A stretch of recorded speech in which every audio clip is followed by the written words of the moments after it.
Cake orders பொறுத்தவரைக்கும் customer ஒரு order place பண்ணுறாங்க அப்படின்னா, எந்த லொக்கேஷனில் வேணும், என்ன டேட்டில் வேணும், பையனுக்கு வேணுமா, பொண்ணுக்கு வேணுமாங்கிற டீட்டெயில்ஸ் சொல்லிட்டாங்கன்னா, அவங்களுக்கான மாடல்ஸ் நம்ம சென்ட் பண்ணுறதுக்கா இருக்கட்டும், இல்லை அந்த ஆர்டர் நம்ம எடுத்துக்கிறதுக்கும் வந்துட்டு ரொம்ப யூஸ்ஃபுல்லாக இருக்கும். நிறைய கஸ்டமர் இந்த டீட்டெயில்ஸ்லாம் அவங்களே சொல்லிடுறாங்க. இந்த டேட்டில் வேணும், இந்த லொக்கேஷனில் வேணும், டெலிவரி பண்ண முடியுமா, இது எல்லாமே அவங்களே கேட்டுடுறாங்க. ஒரு சிலர்கிட்ட நம்ம கேட்கும்போது அதுக்கு ப்ராப்பராக ஆன்சர் பண்ணுறாங்க. பட் இன்னும் ஒரு சில கஸ்டமர் கிட்ட நம்ம எவ்வளோ தான் திரும்ப திரும்ப வந்து எந்த லொக்கேஷனில் வேணும், என்ன டேட்டில் வேணும்னு கேட்டாலும் இதுக்கான ஆன்சர் அவங்க பண்ணவே மாட்டேங்கிறாங்க.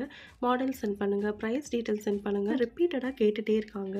என்ன லொக்கேஷன் அவங்க சொன்னால் தான் அந்த லொக்கேஷனில் நம்ம டெலிவரி பண்ண முடியுமா, எந்த டேட்டில் வேணும்னு சொன்னால் தான் அந்த டேட்டில் நம்ம அவைலபிள் இருப்போமா, இதெல்லாமே நம்மளால் தெரிஞ்சுக்கிட்டு அந்த ஆர்டரை எடுக்க முடியும். ஸோ ஆர்டர் ப்ளேஸ் பண்ணுற கஸ்டமர் வந்து இதை அண்டர்ஸ்டாண்ட் பண்ணிவிட்டு தேவையான டீட்டெயில்ஸ் கொடுத்துட்டு ஒரு ஆர்டர் ப்ளேஸ் பண்ணிங்க அப்படின்னா 2 பேருக்குமே டைம் சேவிங்காக இருக்கும்னு நான் நினைக்கிறேன். அண்ட் இப்போ நம்ம ப்ரௌனிக்கு ஆஃபர் கொடுத்துட்ருக்கோம். வேணுங்கிறவங்க இந்த ஸ்க்ரீனில் கொடுத்துருக்க நம்பருக்கு வாட்ஸ்அப் பண்ணி உங்களோட ஆர்டரை ப்ளேஸ் பண்ணிக்கலாம்.